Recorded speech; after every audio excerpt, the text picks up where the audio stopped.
اس video میں انبیاء اور رسل کی تاریخ بتائی جائے گی۔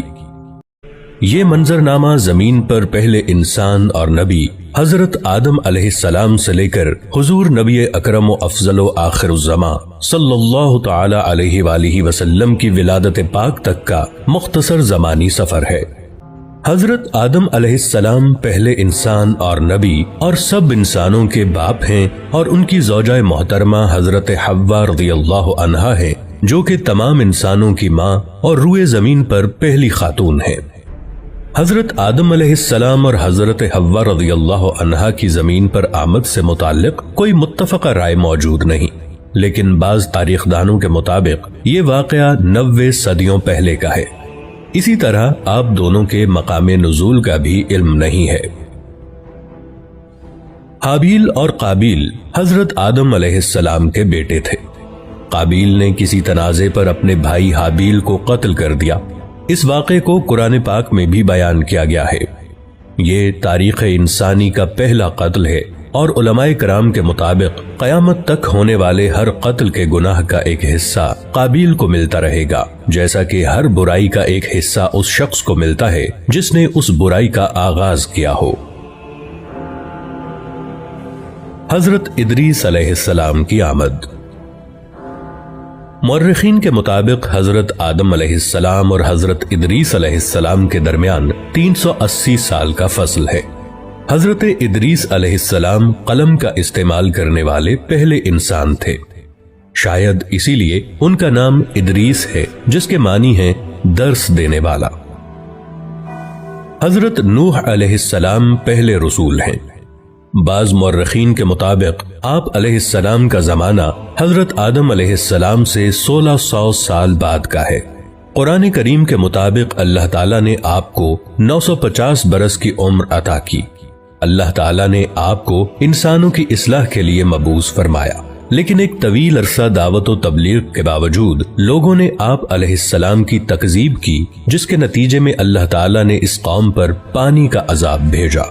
غالباً یہ پہلا عذاب ہے جو زمین پر اللہ پاک کی طرف سے بھیجا گیا، جس سے اس وقت تک کے سارے انسان مارے گئے، سوائے ان کے جو آپ علیہ السلام پر ایمان لا چکے تھے اور آپ علیہ السلام کے ساتھ اس کشتی میں سوار تھے جو آپ نے اللہ تعالیٰ کے حکم اور مدد سے تیار کی تھی۔ لیکن یہ چند ہی لوگ تھے۔ اس واقعے کے بعد نسل انسانی حضرت نوح علیہ السلام کے 3 بیٹوں سے آگے چلی، اسی لیے آپ علیہ السلام کو آدم ثانی بھی کہا جاتا ہے۔ آپ علیہ السلام کے بیٹوں کے نام سام، حام اور یافس تھے۔ حضرت نوح علیہ السلام کے بیٹوں کی نسل سے جو قومیں وجود میں آئیں، وہ بھی بالآخر گناہوں اور بری باتوں میں ملوث ہو گئیں۔ ان میں سے ایک قوم کی طرف اللہ تعالیٰ نے حضرت ہود علیہ السلام کو بھیجا، جس کا ذکر قرآن پاک میں موجود ہے۔ لیکن پھر وہی ہوا، اس قوم نے سرکشی کی اور آپ علیہ السلام کی مخالفت کی، جس کی وجہ سے ان کو بھی اللہ تعالیٰ کی طرف سے عذاب نے آ لیا۔ حضرت ہود علیہ السلام کے ساتھ جو لوگ بچے، ان سے قوم سمود وجود میں آئی، لیکن رفتہ رفتہ وہ بھی گمراہ ہو گئے۔ تو اللہ تعالیٰ نے حضرت صالح علیہ السلام کو ان کی طرف نبی بنا کر بھیجا، لیکن اپنے سے پہلوں کی طرح انہوں نے بھی اپنے نبی کا انکار کیا اور مطالبہ کیا کہ اگر آپ اللہ کے نبی ہیں تو کوئی معجزہ دکھائیں۔ آپ علیہ السلام نے اللہ سے دعا کی، جس سے ان کی آنکھوں کے سامنے پہاڑ کی چٹان سے ایک اونٹنی برآمد ہوئی، لیکن انہوں نے اس معجزے کو دیکھ کر ایمان لانے کی بجائے اس واقعے کو جادو کہہ کر رد کر دیا اور اپنی غلطی پر بضد رہے، تو ان کو بھی عذاب نے آ لیا اور نیست و نابود کر دیے گئے۔ اس دور کو قبل از ابراہیم علیہ السلام کہتے ہیں۔ اس دور کی مستند تاریخ موجود نہیں ہے۔ حضرت ابراہیم علیہ السلام تقریباً 2200 قبل مسیح عراق میں پیدا ہوئے۔ آپ علیہ السلام کو انبیاء کا باپ کہا جاتا ہے کہ آپ علیہ السلام کی نسل سے ہی بعد کے تمام انبیاء کا ظہور ہوا۔ آپ کی قوم بت پرست تھی اور ان کے سردار کا نام نمرود تھا۔ وہ آپ علیہ السلام کی توحید کی دعوت و تبلیغ کی وجہ سے آپ علیہ السلام کا سخت مخالف تھا۔ اسی دشمنی کے سبب اس نے آپ کو آگ میں ڈالنے کا حکم دیا۔ جب آپ علیہ السلام کو آگ میں ڈالا گیا تو وہ اللہ کے حکم سے ٹھنڈی ہو گئی اور آپ علیہ السلام کو کوئی نقصان نہیں پہنچا۔ یہ واقعہ قرآن پاک میں موجود ہے۔ آپ علیہ السلام کی 2 بیویاں تھیں، ان سے 2 بیٹے پیدا ہوئے اور وہ دونوں نبی تھے۔ حضرت حاجرہ رضی اللہ عنہا سے حضرت اسماعیل علیہ السلام اور حضرت سارہ رضی اللہ عنہا سے حضرت اسحاق علیہ السلام۔ اس دور کو بعد از ابراہیم علیہ السلام کہتے ہیں۔ اس دور کی کچھ تاریخ موجود ہے اور اسے انگلش میں پوسٹ ابراہم ایرا کہتے ہیں۔ حضرت ابراہیم علیہ السلام کے بھتیجے حضرت لوط علیہ السلام کو اللہ تعالیٰ نے ایک قوم کی طرف بھیجا جو کہ فحش کاموں میں مبتلا تھی۔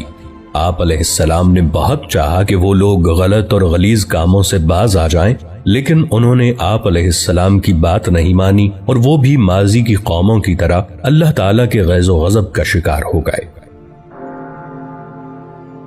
حضرت اسحاق علیہ السلام اللہ کے نبی تھے، لیکن ان کے متعلق مزید تفاصیل نہیں پائی جاتی، سوائے اس بات کے کہ یہ حضرت یعقوب علیہ السلام کے والد تھے۔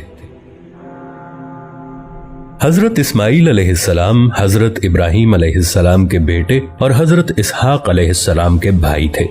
حضرت ابراہیم علیہ السلام نے اللہ کے حکم سے حضرت اسماعیل علیہ السلام کو مکہ کی سرزمین میں لا کر آباد کیا۔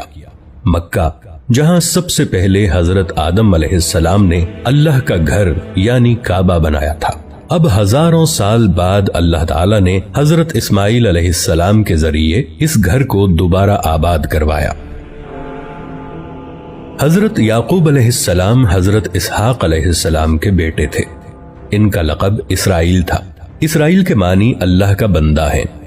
آپ علیہ السلام کی متعدد بیویاں تھیں جن سے اللہ تعالیٰ نے انہیں 12 بیٹے عطا فرمائے۔ یہی لوگ اور ان کے بعد آنے والی ان کی نسل بنی اسرائیل کہلاتی ہے، یعنی اسرائیل کی اولاد۔ بعد میں یہی لوگ اپنے آپ کو یہود یا یہودی کہنے لگے، کیونکہ ان 12 میں سے سب سے بڑے بھائی کا نام یہودا تھا۔ یہ لوگ اپنے آبائی ملک عراق سے ہجرت کر کے فلسطین آ گئے تھے۔ انہی میں سے عیسائی بنے جو کہ اپنی نسبت حضرت عیسیٰ علیہ السلام سے منسوب کرتے ہیں۔ انہی لوگوں کو قرآن مجید کی اصطلاح میں اہل کتاب کہا جاتا ہے۔ ان 12 بھائیوں میں سے سب سے چھوٹے بھائی کا نام یوسف علیہ السلام تھا۔ یہ اللہ کے نبی تھے اور بہت حسین و جمیل تھے۔ حضرت یعقوب علیہ السلام حضرت یوسف علیہ السلام سے بہت محبت کرتے تھے۔ یہ چھوٹے بچے سے فطری لگاؤ تھا، لیکن دوسرے بھائیوں کو یہ بات بری لگنے لگی اور وہ حضرت یوسف علیہ السلام سے حسد کرنے لگے۔ اسی حسد اور بغض و عناد نے انہیں اپنے بھائی یوسف علیہ السلام کے قتل پر آمادہ کر دیا، لیکن قتل پر سارے متفق نہ ہوئے، اس لیے انہوں نے یوسف علیہ السلام کو ایک کنویں میں پھینک دیا۔ اس کنویں کے پاس سے کوئی قافلہ جا رہا تھا۔ انہوں نے پانی کے لیے اپنا ڈول کنویں میں ڈالا تو حضرت یوسف علیہ السلام اس ڈول کی رسی کو پکڑ کر باہر آ گئے۔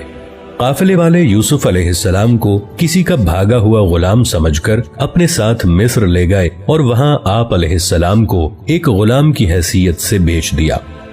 آپ کا خریدار حکومت مصر کا ایک اعلیٰ عہدیدار تھا۔ اس نے جلد ہی آپ علیہ السلام کی ذہانت و فطانت کو جانچ لیا اور اپنے محل میں اپنے خادم خاص کی حیثیت سے رکھ لیا۔ آپ علیہ السلام اسی محل میں جوان ہوئے اور اللہ نے آپ کو نبوت عطا فرمائی۔ اس عہدیدار کو عزیز مصر کہا جاتا ہے۔ اس کی بیوی زلیخا نے آپ علیہ السلام پر عصمت دری کا جھوٹا الزام لگا کر آپ علیہ السلام کو جیل بھجوا دیا۔ آپ علیہ السلام نے 7 سال جیل میں گزارے، لیکن جیل میں بھی دوسرے قیدیوں کی تعلیم و تربیت کرتے رہے۔ پھر مصر کے بادشاہ کو ایک خواب آیا تو اس کے مشیر نے کہا کہ وہ ایک شخص کو جانتا ہے جو کہ اس خواب کی صحیح تعبیر بتا سکتا ہے۔ آپ علیہ السلام کو جیل سے محل میں لایا گیا۔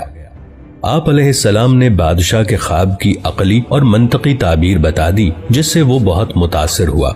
اس بادشاہ نے آپ علیہ السلام کو اپنا مشیر خاص مقرر کر لیا اور بادشاہ نے آپ علیہ السلام کی تمام داستان سنی اور آپ علیہ السلام کو کہا کہ آپ اپنے سارے خاندان کو فلسطین سے مصر لے آئیں اور یہاں سب امن و سکون سے رہیں۔